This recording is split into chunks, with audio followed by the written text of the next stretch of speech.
Episode 5 picks up with the brewing cichlid invasion that Season 1 introduced.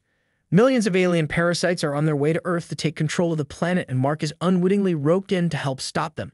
Back on Earth, things aren't going much better, with the Lizard League picking up their game in their latest scheme of world domination. On Thraxa, shortly after the brutal fight against the viltrumites, Mark is bloody and bruised. He's helped back to the city, and Andressa tells him not to take the blame for what happened. After a short time jump, Mark is helping to rebuild.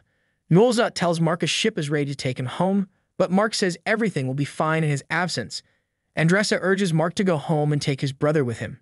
Back on Earth, Debbie finishes work and is gifted with wine. Before she can drink any, Mark gets home and stuns her with his brother and what happened. She's unsure what to do, but forbids Mark from dropping out of college, and Mark doesn't want to get Cecil to take care of his brother. Debbie says she'll take some time off work to figure out what to do. At the Global Defense Agency, GDA, Donald interrupts a briefing to try to talk to Cecil. He's ignored at first, but when he orders everyone out of the room, Cecil pays attention. Donald wants to know what's happened to him, as he doesn't remember Omni-Man's attack and he's got wires in his arm. Cecil takes him to a white room and shows Donald he's now an android and only his brain was left intact. Donald begins to panic, especially as Cecil says that he's better off without his memories, though Donald retorts it's only better for Cecil. At college, Mark interrupts William's study. Mark tells him what happened on Thraxa, and William says that because he was gone for 2 months, Mark needs to see the dean of the college.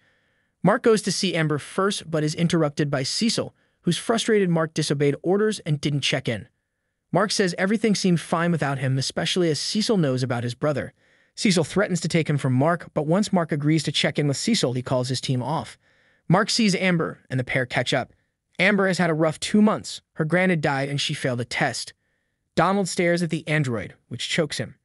It's just in his imagination, though, as a woman tells him their long-range scanners are picking up something. At the Guardians of the Globe HQ, Monster Girl is training against Duplicate. Rudy tries to warn Immortal about Amanda's backward aging, but she overhears and yells at him for being controlling. Rex mocks Rudy about his girl trouble, but is hilariously interrupted by Cecil, who randomly teleports in. He warns them about the Sequids and reveals that Shapesmith is in Martian, getting him to explain why he's here. Shapesmith says he's always wanted to visit Earth, so when Invincible and the astronauts came, Shapesmith knocked one out and took his place. The Sequids find him, form a hive mind, and take over Mars. Cecil stops the other Guardians from punishing Shapesmith, and Immortal tells him that Bulletproof, Black Samson, Monster Girl, and Shapesmith will go to stop the Sequids. Rudy volunteers to join them. Adam Eve is done with being a superhero after hurting people in Chicago and recklessly stopping Kilcannon. She lives at home. Rex visits her to remind her of the good she does and reassures her that the family she saved from Kilcannon will make a full recovery. He then asks her to help with the Sequids. Debbie is struggling to find a food Mark's brother likes. Mark asks what she did with Nolan's books, to which she replies she threw them out. Mark is taken aback by this, as he wants to use them to find a clue to defeat the viltrumites. Before this can go further, Cecil wants Mark to help stop the Sequids. Cecil offers to look after Mark's brother, but Debbie refuses. On the ship, Eve and Mark hug and catch up.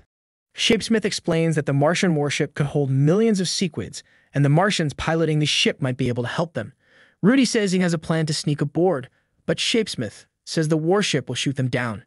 Lo and behold, missiles are fired at the ship, which has no defensive capabilities. Eve protects them all in a bubble, and they float aboard the ship. Bulletproof attracts the massive Sequids, and fighting breaks out. Rudy manages to stun several and says if the team can hold the Sequids off for 5 minutes, he can amplify the blast. Eve generates another protective bubble, but the sheer amount of Sequids overwhelms her and knocks her out. This leaves Rudy defenseless, and it's this cliffhanger audiences are left on. As the other Guardians stop the Sequids, Rex, Shrinking Ray, and Duplicate relax at HQ and order food. Before they can eat it, Cecil alerts them to an attack on a US base by the Lizard League. They go to stop them, but are surprised to find the Lizard League have upped their game and are harder to fight. Kate and Shrinking Ray are shockingly killed in the fight. Rex tries to crawl away, but gets his hand bitten off. King Lizard puts a gun to his head, and Rex says to shoot him. Lizard doesn't do so in this episode, making it unclear if Rex will be alive for much longer in the next one. In a mid-credits scene, Alan the alien is revealed to be still alive and now has jacked muscles.